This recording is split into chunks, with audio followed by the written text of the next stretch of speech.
Hello guys, my name is Marcos Arruda. Today our class is about simple past regular verbs. Gente, hoje nossa aula é sobre os verbos regulares no passado simples.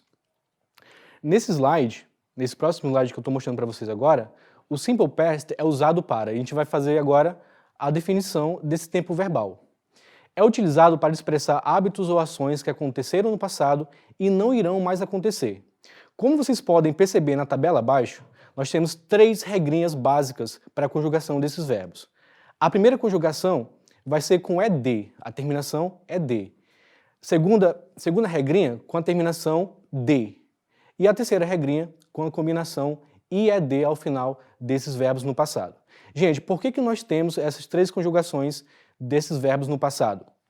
Primeiro, a forma base, ou seja, a regra básica da conjugação do verbo no passado simples é o ED, ou seja, todo verbo terminado em ED, basicamente, teoricamente, ele estará conjugado no simple past, no passado simples. Quando o verbo termina em E, na letra E, ou seja, nós não precisamos acrescentar mais uma letra E nesse verbo, apenas precisamos acrescentar o D.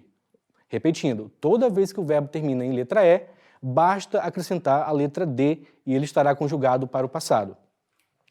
Lembrando que nós estamos falando até agora sobre os verbos regulares, ou seja, eles seguem regras. E a terceira conjugação é com IED, ou seja, toda vez que nós temos um verbo terminado em Y e precedido por uma consoante, nós tiramos o Y e acrescentamos IED.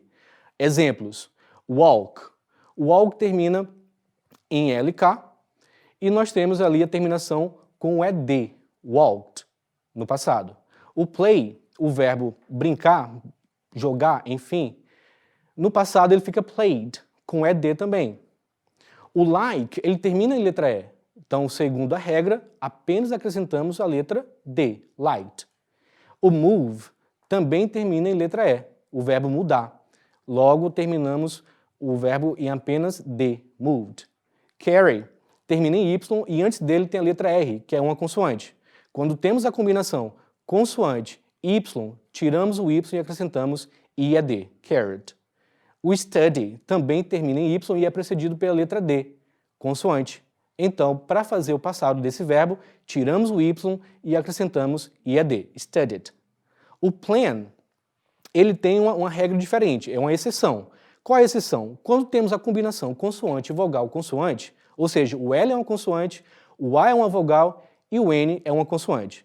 Quando nós temos essa combinação, precisamos dobrar a última letra do verbo, ou seja, plan termina em N, então para eu colocar o ED, eu preciso dobrar a letra N, planned, no passado, que é o verbo planejar.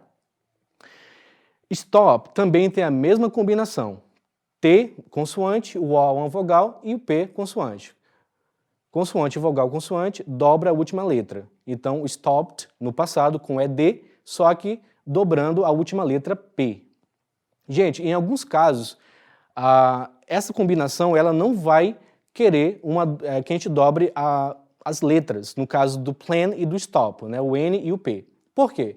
Porque eu só consigo fazer essa mudança no verbo quando ele tem mais de uma sílaba e a última é a tônica, ou seja, plan tem uma sílaba só, então logo ele é a última sílaba. Então nesse caso sim eu dobro, mas na palavra listen, que eu tenho duas sílabas, né? Listen, o verbo ouvir, então nesse caso eu não posso dobrar a última letra, porque listen tem 2 sílabas e a primeira é tônica e não a última. Então passando aqui no nosso slide, nós temos as formas afirmativas, negativas e a forma interrogativa. Nós temos ali positive form, né, que é a forma positiva, mas também podemos chamar de afirmativa. Então, na afirmativa eu tenho I worked, né, eu trabalhei. E na negativa, I didn't work. E aí nós temos uma mudança importante aqui no verbo, porque ele manteve a sua forma base, ou seja, work e não worked, no passado, só que o que mudou o verbo para o passado, ou seja, a sentença para o passado, na verdade foi o uso do verbo auxiliar did, que ali está na negativa, didn't. Né? Lembrando que o didn't é a contração de did mais not.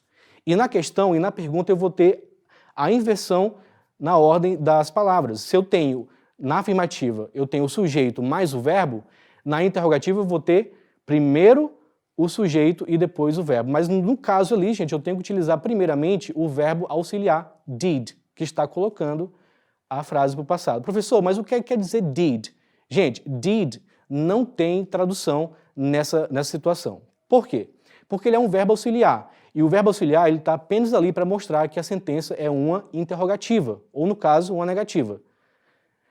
A próxima frase é you worked, né? Você trabalhou.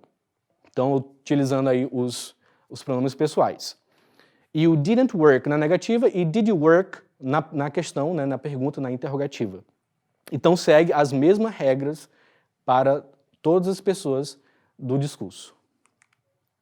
A formação, gente, a da afirmativa, da negativa e da interrogativa, ela segue uma regrinha. Então, para facilitar a compreensão dessa matéria, estamos passando para vocês agora nesse slide aí. Subject, ou seja, o sujeito, mais o verbo, mais complemento, vai indicar a afirmativa dos verbos regulares no passado simples. Então, eu tenho ali I played soccer yesterday. Eu joguei futebol ontem.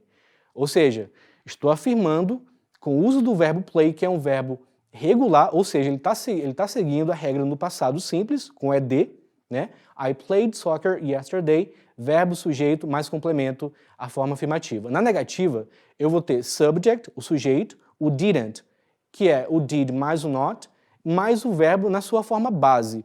Preste atenção, gente, nesses parênteses aqui, eu tenho base do verbo, ou seja, eu não vou conjugá-lo no passado. Por quê? Porque eu estou utilizando o verbo auxiliar. I didn't play soccer yesterday. Eu não joguei futebol ontem. Então, eu estou negando I didn't e o play não vai ficar com ED, porque quem mudou a frase para o passado foi o verbo auxiliar. E na forma interrogativa, eu vou ter primeiro o did, o verbo auxiliar, mais o sujeito, mais o verbo na sua forma base. Aí eu tenho ali um diálogo. Did you play soccer yesterday? Você jogou futebol ontem? E a resposta vem, no, I didn't. Não, eu não joguei. E aí, gente, percebam que eu utilizei no, I didn't como um short answer. E isso vai entrar lá nas nossas duas notinhas que está em preto ali no slide. Primeira nota, eu tenho as short answers. Yes, I did. Yes, she did. Enfim, nós temos aí a resposta para todas as pessoas do discurso. Então, sim, eu joguei, sim, ela jogou. Isso depende do verbo que foi utilizado na pergunta. O did, ele serve para qualquer verbo. Se eu perguntasse, did you go shopping yesterday? Você foi às compras ontem? A resposta seria a mesma. Yes, I did ou no, I didn't. Porque o did, ele vai repetir o verbo que foi utilizado na primeira sentença. E a nossa segunda nota, também ainda sobre as short answers, está trazendo apenas ali o esclarecimento das negativas. No, I didn't, no, she didn't. E a primeira nota, gente, que aparece no canto do vídeo é o didn't, né? Que, lembrando, mais uma vez, que é a contração do did mais a partícula not. E aí, gente, nós temos a prática, né? Para a gente ver se realmente a gramática foi apreendida, foi compreendida. Então, vamos lá. Eu tenho a seguinte sentença. Make sentences, use the tips in parentheses. Então, você vai fazer sentença, vai construir e vai utilizar as dicas que estão entre parênteses. Gente, olha só, eu tenho afirmativa, interrogative, a interrogativa, negative, a negativa, enfim. Então, isso você vai utilizar para formar as frases ao lado. Primeira, I work late last night. Então, traduzindo, eu trabalho tarde, última noite. Então, a frase ela não está concluída, você precisa concluir para que ela faça sentido. Então, a frase tem que estar no passado, porque lembra que é o tempo verbal que nós acabamos de estudar. Então, eu vou ter I worked, com ED no final, porque, afinal de contas, estamos falando de um verbo regular. Então, I worked late last night. Eu trabalhei até tarde ontem à noite. Então, I worked late last night.